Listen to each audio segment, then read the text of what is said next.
Okay, so we're looking at this question, describe someone who speaks a foreign language well. We are also looking at this question, describe a language you want to learn, not English. So I know this is unusual, usually we have one class on each topic, but in this class I would like to show you how you can put ideas together and also put these questions together so to, in fact, speed up your learning process. Okay, so let's start off with language. Now that's the thing they both share commonly. They're both talking about language. Now, if you are studying for the IELTS test, you know there are lots of words to describe language. And that's what we need to use in this part 2 answer, or these part 2 answers.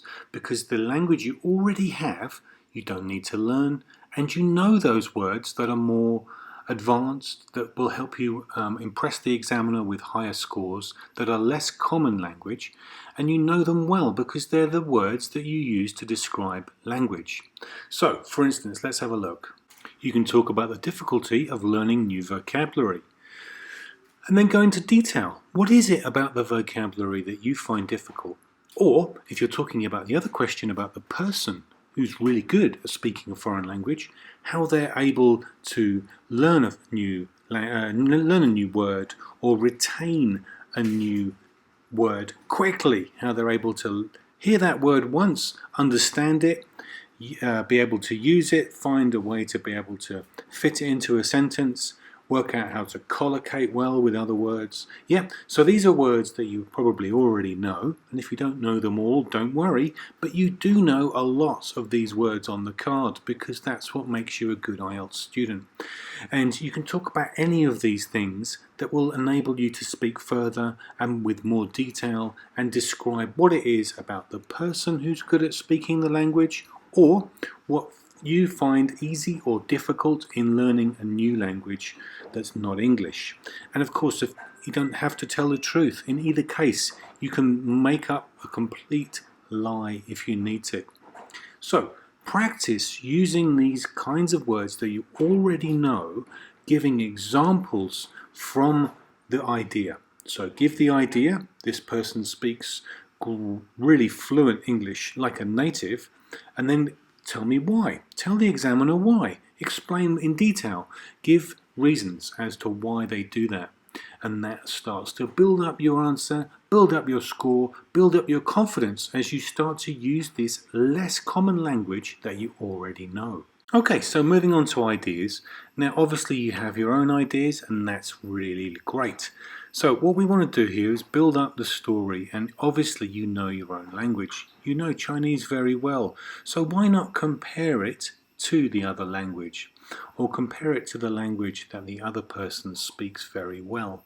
And that again helps you to give comparisons either about yourself or about the language and describe things in that way. For instance, you can talk about writing, maybe how writing may be easier or more difficult in the particular language you're trying to learn. You could also talk about the person, how they're able to speak that language so well that they're now becoming a teacher of that language. You basically give the idea, explain the idea, and maybe give some more details or an example, and that way you're naturally going to paraphrase what you said, or maybe explain the adjective that you used in the first sentence. And that way you're going to build your answer nicely. You'll be coherent because you'll be explaining the idea as well. And you won't have to give hundreds of different ideas, which always puts pressure on you. So you can just give a number of ideas throughout your 2-minute speech. You give the idea, they're a wonderful Italian speaker. They explain the idea, able to speak with any Italian person fluently. And then finally an example that again, so it's adding to the idea you've already presented and the explanation you've presented, that they are able to tell jokes in Italian, which shows again that they are able to speak Italian wonderfully and they can speak with anybody. Okay, now the other question about a language you're trying to learn, maybe you could give the idea that you're using Siri or your mobile phone or your smartphone to practice your pronunciation. You could explain that, or maybe kind of give an example and talk about how You talk to your phone every day as you don't have anyone else to talk to in that language, or you don't have anyone else to talk Korean with. And explain it further, perhaps. It works really well and I'm making good progress.